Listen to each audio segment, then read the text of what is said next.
여러분 안녕하세요. 음악넷입니다. 혹시 이런 적 있나요? 친구와 나란히 걷다가 왠지 모르게 발을 딱딱 맞추고 있다는 느낌. 말도 안 했는데 걸음이 같은 리듬으로 맞아떨어질 때가 있죠. 그 순간 몸이 음악처럼 반응한다는 걸 느낀 적 있지 않으셨나요? 그 리듬 속엔 놀랍게도 우리가 매일 듣고 부르고 걸으며 느끼는 네 박자가 숨어 있습니다. 오늘은 이 네 박자라는 시간의 단위가 음악 안에서 어떤 구조와 역할을 하는지 처음부터 하나하나 짚어보려 합니다. 네 박자란 말 그대로 네 개의 박으로 구성된 하나의 시간 단위입니다. 박이란 소리의 맥박 같은 것이라고 생각하면 이해가 쉽습니다. 심장이 쿵쿵쿵쿵 뛰는 느낌처럼 음악도 규칙적으로 박동하며 움직입니다.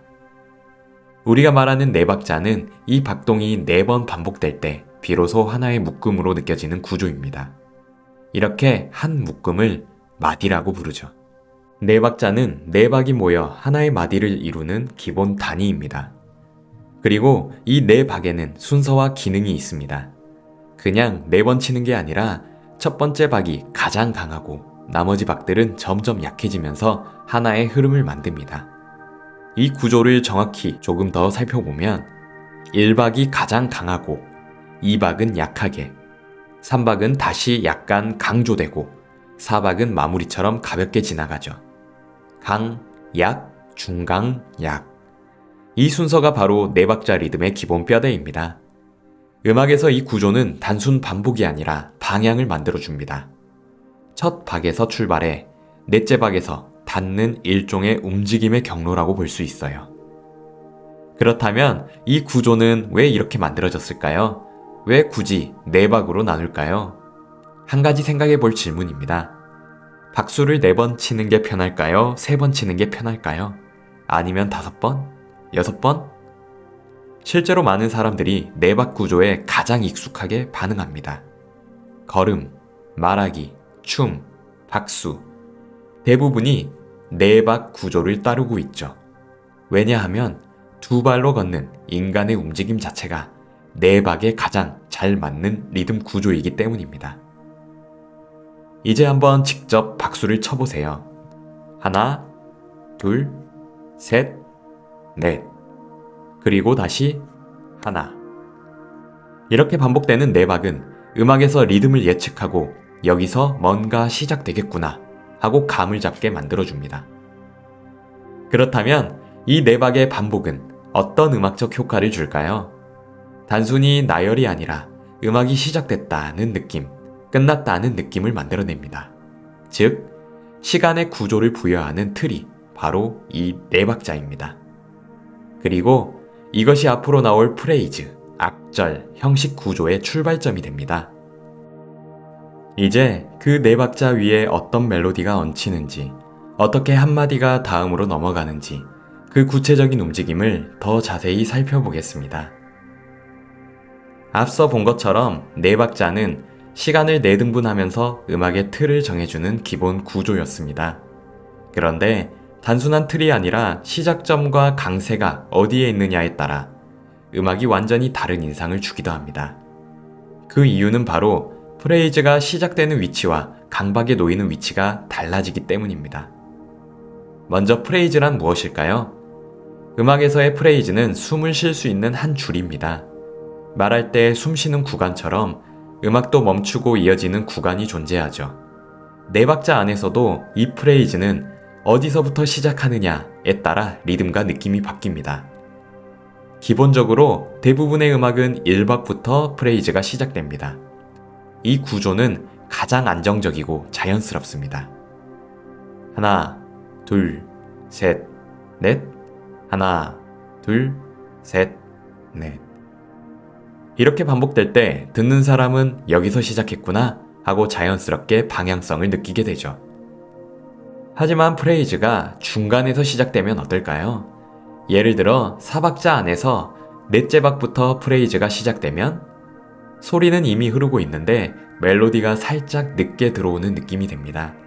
이걸 아나크루시스, 즉 약박에서 시작되는 프레이즈라고 부릅니다. 이 구조는 듣는 사람에게 뭔가 시작될 것 같은 긴장감을 만들어줍니다.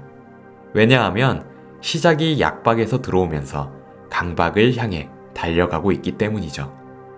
생각해보세요. 셋, 넷, 하나. 이렇게 들어가는 리듬은 앞에서 끌려 들어오는 느낌을 줍니다. 이것이 바로 4박자 구조 안에서 프레이즈를 조절하는 방식입니다. 이때 멜로디가 어디에서 시작되느냐는 전체 곡의 분위기, 강약 구조, 프레이즈의 해석에 큰 영향을 줍니다. 예를 들어 4박자의 1박에서 시작하면 명확하고 단단한 느낌, 4박자의 4박에서 시작하면 유연하고 예비적인 느낌이 나죠. 그렇다면 왜 작곡가들은 이런 구조 변화를 사용하는 걸까요? 이유는 간단합니다. 같은 멜로디라도 강세 위치가 달라지면 완전히 다른 감정 흐름이 만들어지기 때문입니다. 이제 한번 실제 박수를 쳐보면서 느껴보세요. 하나, 둘, 셋, 넷. 이제 넷째 박에서 딴 하고 시작해보세요. 느낌이 좀 더 튀고 기대감을 주는 구조라는 걸 몸으로 느낄 수 있을 거예요. 그렇다면 프레이즈의 시작 위치가 달라지면 전체 형식 구조도 바뀌게 될까요? 그렇습니다. 프레이즈는 결국 악절의 재료입니다. 이 작은 단위들이 어떻게 정렬되느냐에 따라 하나의 악절, 한 단락, 전체 형식이 변화할 수 있는 거죠. 지금까지 본 것처럼 4박자는 단순한 숫자 구조가 아니라 음악이 숨쉬는 길을 만드는 틀입니다. 그 안에서 강세를 어떻게 배치하느냐, 프레이즈를 어떻게 시작하느냐, 그 선택만으로도 음악은 완전히 달라질 수 있어요. 이제 다음 구조로 넘어가면서 4박자의 내부를 더 세밀하게 쪼갠다면 어떤 리듬과 패턴이 나올 수 있는지 그 세부적인 리듬 단위를 함께 살펴보겠습니다. 앞에서 본 4박자 구조는 그 자체로는 비교적 단순한 틀입니다. 하지만 음악은 그 틀 안에서 박자 하나를 여러 조각으로 쪼개기도 하죠. 이제 그 안을 들여다볼 차례입니다. 4박자 구조 안에 어떤 리듬들이 숨어 있는지 조금 더 깊이 들어가 보겠습니다. 4박자를 이루는 각 한 박자는 음표 하나만 들어가는 게 아닙니다. 그 안에 작은 리듬 단위로 세분화할 수 있어요.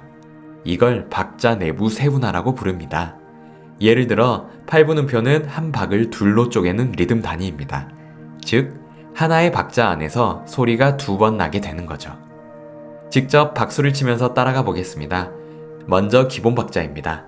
하나, 둘, 셋, 넷. 이제 8분 음표로 쪼개면 하나, N, 두, N, 셋, N, 넷, N. 이 차이를 몸으로 느끼면 리듬의 밀도가 달라지는 걸 체감할 수 있어요.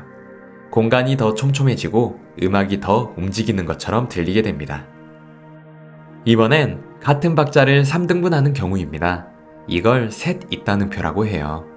하나의 박 안에 3개의 동일한 음이 들어가는 거죠. 하나, 둘, 셋, 하나, 둘, 셋. 이렇게 반복되면 박자가 마치 구르듯 흐르는 느낌을 줍니다. 셋 있다는 표는 부드러운 곡선형 리듬을 만들 수 있어서 특히 발레 음악이나 느린 선율 안에서 자주 등장합니다. 리듬이 분명하면서도 어딘가 모르게 살짝 미끄러지는 듯한 느낌을 만들죠.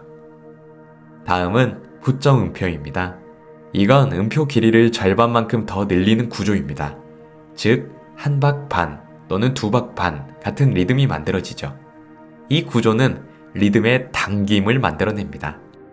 정확히 박자에 맞춰 떨어지는 게 아니라 한 박을 밀고 들어가거나 늦게 도착하는 느낌이 나죠. 예를 들면 이런 리듬입니다. 딴, 딘, 따, 딴, 딘, 따. 여기서 딘 부분이 부점입니다. 이 리듬은 마치 발을 질질 끌며 걷는 것 같은 움직임을 만들어요. 이제까지 본 3가지 구조는 다음과 같이 비교할 수 있습니다. 8분 음표, 빠르게 쪼개져, 긴장과 에너지를 생성. 셋 있다는 표, 곡선처럼 흐르는 부드러움.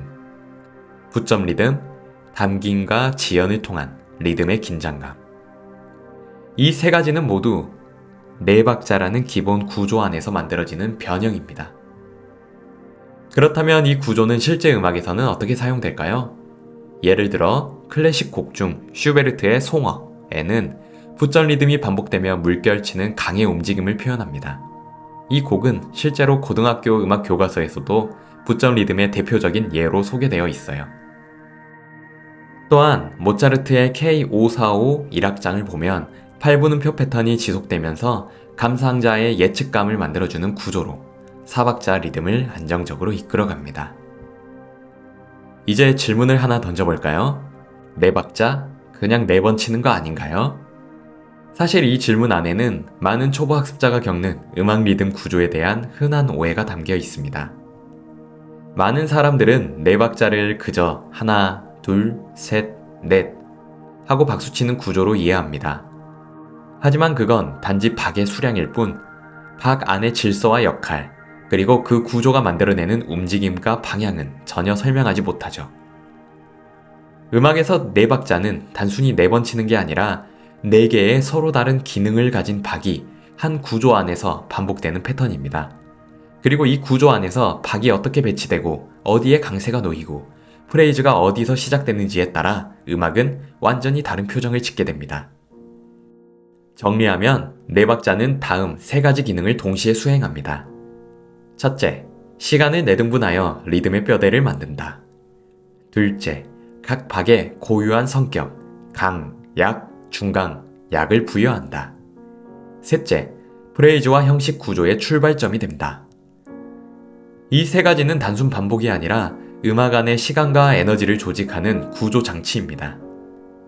실제로 우리 뇌는 반복되는 리듬 패턴을 들을 때 다음에 어떤 강세가 올지 예측하려는 움직임을 보입니다. 청각 피질은 단지 소리를 듣는 게 아니라 리듬의 패턴과 빈 공간, 즉 심표 공간을 하나의 체계로 인식하죠. 그래서 우리는 4박자 안의 박자 순서, 강조, 예비 움직임까지 무의식적으로 감지하고 있습니다.